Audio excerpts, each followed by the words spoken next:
ناسری ڕەزازی دەنگێکی پڕ لە حەسرەت و ورە و بەرەنگاری کە ساڵەکان دەچنە سەرەوە و مرۆڤ بەرەو پیری هەنگاو دەنێت، مرۆڤ تووشی نائومێدی دەبێت و تا دووە ئەندازە هەست بەوە دەکات ڕووە و مەرگە. جارجار دەکەوێتە باسی گەنجی و جوانی خۆی، بەڵام ئەمە بۆ ناسری ڕەزازی و دەنگە حەماسی و پڕ لە ئیستاتی کاکەی پێچەوانەیە. ئەو تا ساڵەکانی تەمەنی بەرەو هەڵکشان دەچێت، تونتر و بەوروژمتر و بەغوڕزەمتر و بەتینتر دەبێت. هەر کات بێ هیوایی باڵ لەسەر هونەر و کوردیدا دەکێشێت، ئەو دەبێتە هیوا. هەرجار سەیری تەمەن دەکات و ڕوو لە ساڵ دەکات، پێی دەڵێت هێشتا لێرم. شێر هەرچەندە پیر ببێت لەشکۆی خۆی ناکەوێت. ئەو هێشتاش ئەو نوا و ڕەشماڵە کوردیەیە کە بۆ هەر ئاوازێک دەچێت نائومێد نابێ. ماڵی ڕەنگاڵی ئەو پڕیەتی لە ڕەنگ، بەڕەشی و سپی هەنگاو بێ بۆ لای، وەک بەهاری پڕ لە ڕەنگ دەیان خونچەی ئاڵ و واڵای لە بەرۆکدا دەدات.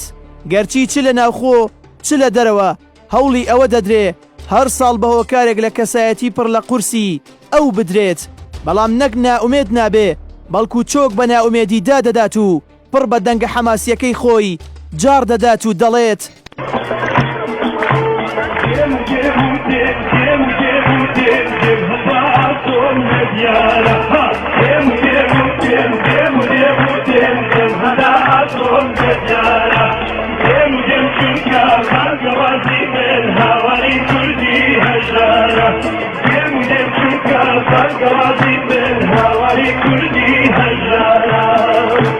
لەم ساڵانەی دواییدا کاتێ تێگەیشتن ناسر لەوە دەرچووە ڕام بکرێت و بەیەنرێتە ژێرباری ئەوەی ستایشکاری داگیرکاری نەتەوەکانی فارس و تورک و عەرەب بێت، ئەوڵیان خستە گەڕ بۆ تیرۆرکردنی کەسایەتی. ئەوەش لە ڕێگای هەندێک تەسەورات و بۆچوونی مێژووی ئەو هونەرمەندە و پاشان هێنانی بەشێک لە قسەکانی و پچڕاندنی و بڵاوکردنەوەیان بەناو خەڵکدا. پاشان وەک چۆن توانیان بەشێکی زۆری خەڵک فری و بدەن، بە هەمان شێواز بەشێک لە میدیاکانیش کەوتنە ناو یاریەوە و بە تەواوەتی بوونە بەشێک لەو هەوڵە مەترسیدارە، چونکە هێنانی هەندێک قسە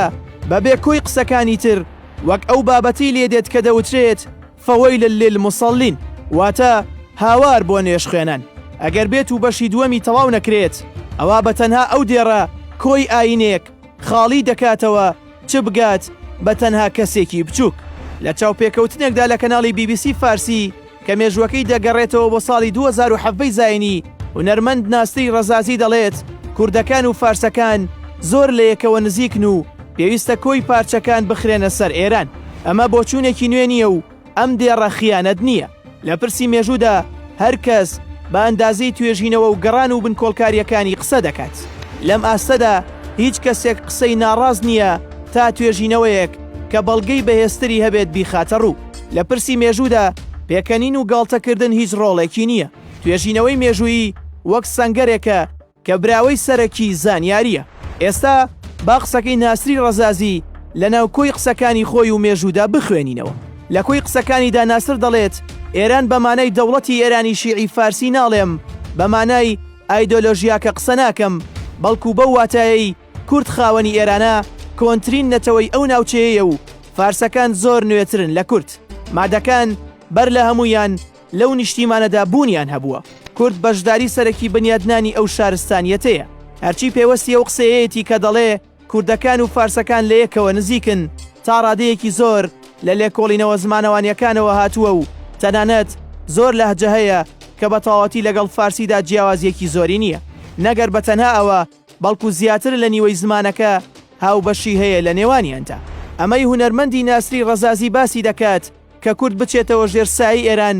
بە واتایە نیە بچێتە ژێردەستی دەوڵەتی ئێران، بەڵکو هەوڵدانە بۆ یەکگرتن و کۆکردنەوەی کورد لە یەک حەوزدا و پاشان هونەرمەند ناسری ڕەزازی بەهۆی ئاگاداری لە سیاسەت و مێژوو نەگەر نایەوێت کورد بخاتە خزمەتی دەوڵەتی مەزهەبگەرە، بەڵکو مەبەسیەتی ئەو دەوڵەتەی کە فارس کردی بەهی خۆی وەری بگرێتەوە و بیداتەوە بە کورد. ئەمەش بە هۆکاری ئەوەی هەر کەس لە مێژوودا ورد بێتەوە کۆمەڵێک حەقایق بوونیان هەیە کە مێژووی کورد وەک خاکەکەی بڕاوە. ئێستاش گەر لەم دێڕانەوە لەو هونەرمەندە نەگەین کە تا ئەمڕۆژ بۆ کورد دەسووتێ و بۆ کورد گۆرانی دەچڕێ، ئەوە تا دووە ئەندازەی ڕێزنەگرتنە لە هەوڵی کەسێک کە تەواوی ژیانی خۆی بۆ خزمەتی نەتەوەکەی تەرخان کردووە. هەرچی پەیوەستی نزیکی ئەو هونەرمەندەیە لە یەکێتی نیشتیمانی گەربێت و گۆرانی یان وەسفێک بکەنە دەلیلی حیزبی بوونەکەی ئەوا دەیان گۆرانی و سەدانی هەبووە بۆ لای پارتی کرێکارانی کوردستان و خودی ڕێبەری زیندانی کراوانی کورد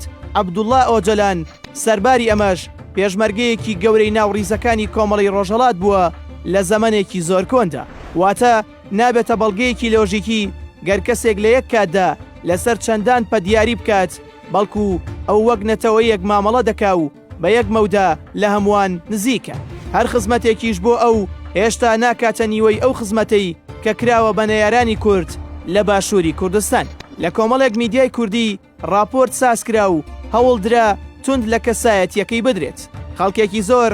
لە کۆمێنتەکان و تەنانەت لە ناوەندەکانی تر سوکایەتیان پێکرد بەڵام ئەو لە حەقی ئەو سوکایەتیە دەستی هەڵ نەگرت و پێشەوایەتی تازەترین خۆپیشاندانی کرد بۆ دژایەتیکردنی شەڕی براکوژی و شەڕی کوردکوژی ئیسرائیل وەختێک کە 1940 دەوڵەتی دروستکرد یەکێ لە خاڵە گرنگەکانی ئەوە بوو کە لە پارلەمانە چەسپاندی خەتێکی سوور بوو کە نابێ خوێنی ئیسرائیلی بەدەستی ئیسرائیلی بگرێت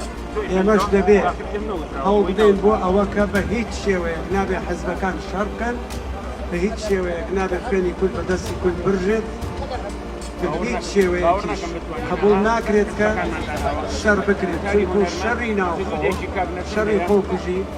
گەورەترین کێشەی بۆ کوردستان دەستکرد ناسیر ڕەزازی لەدایەکبووی حوزەیرانی ساڵی 1955 شاری سنەی سەر بە ڕۆژهەڵاتی نیشتیمانە هەر لە تەمەنی منداڵیەوە دەست دەکات بە گۆرانی وتن و هەر لەو قۆناغەوە بە لاساییکردنەوەی گۆرانیەکانی هونەرمەندی گەورەی کورد حەسەن زیرەک و ماملێ و تایر تۆفیق و عەلی مەردان دەست پێ دەکات تا دواتر خۆی ڕێچکەی تایبەت بەخۆی دەگرێت و دەبێتە قوتابخانەیەکی گەورە ساڵی 1968 لە تەمەنی 14 ساڵیدا یەکەم گۆرانی بۆ ڕادیۆی سنە تۆمار دەکات ساڵی 1970 هاوسەرگیری لەگەڵ هونەرمەندی نەجیبزادە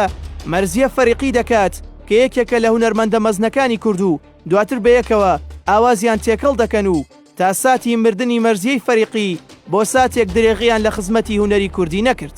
تەنانەت مەرزیە دوای مردنیشی تەرمەکەی ئامانەتی باشووری نیشتیمان کرد تا ڕۆژێ بگاتەوە بە هەرێم و سەڵتەنەتی شارەکەی خۆی لە ڕۆژهەڵات لەسەر وەختی سەرهەڵدانی گەلانی ئێران دژ ڕژێمی محەممەد ڕەزاشا بە سرودە حەماسیەکان هێندەی تر جەماوەری خڕۆشاند دواتر ناسر زیندانی دەکرێت دوای ئازادبوونی ڕوو دەکاتە شاخ و لە ڕیزی پێشمەرگەکانی کۆمەڵە دەست دەکات بە خەبات دواتر لەگەڵ هەریەک لە هونەرمەندان نەجمەدین غوڵامی کاڵێ مەرزیە ڕەزا بچکۆل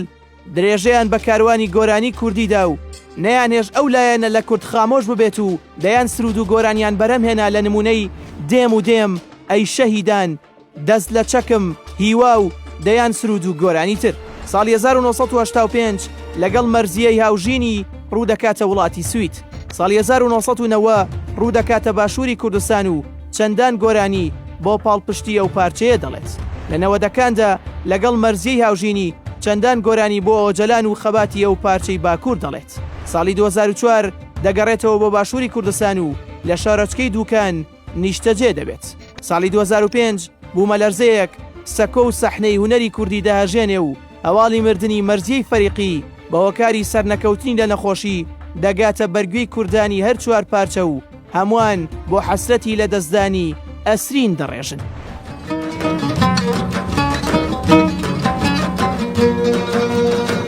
لقلو لقلان لقلي قلموجون لقلو لقلان لقلي قلموجون نجي وظلمي داي بريم للتون لقلو لقلان لقلي قلموجون لقلو لقلان لقلي قلموجون نجي وظلمي داي بريم للتون ناسی ڕەزازی گەرچی دوای لە دەستدانی مەرزیە وەشاییەکانی ژیانی گەورەتر بوون دوای سنە و ڕۆژهەڵات جارێکی تریش بێ نیشتیمان بوو بەڵام دواتر ئەو مۆمە نەکوژایەوە و میراتی هونەری مەرزیەشی هەڵگرت بەشێک لە بەرهەمەکانی ناسری ڕەزازی کوردستان دێوانە خۆم گۆمەشین لە گوڵان ڕازیانە خەمینان ئێوارە و کرماشان و دەیان گۆرانی تر ساڵی 2019 زاینی گۆرانی شارەکەم تۆمار دەکات. ئێستا کە ساڵی 2021 زای نییە ئەو هونەرمەندە مەزنەی کورد لە ژیانتایە، بەڵام هێشتا سەدای بەڕووی کورددا دانەخستووە و بۆ هەمووان گۆرانی دەچڕێت و هێشتا چاوی لە گەڕانەوەیە بۆ سنە و بۆی دەسووتێت.